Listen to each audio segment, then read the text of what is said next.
Here's our used Chevalier QP2040-L machining centre with the Siemens 828D control.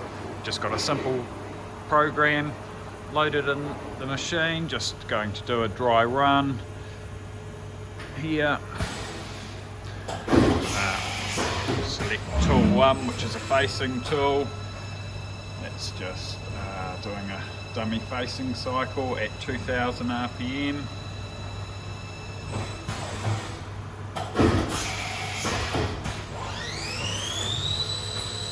And then doing a wee pocketing routine at 6000 RPM,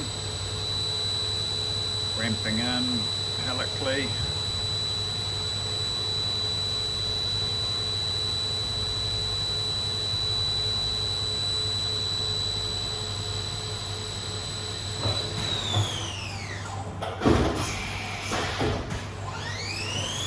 Last part of the cycle is drilling a hole at 8000 RPM,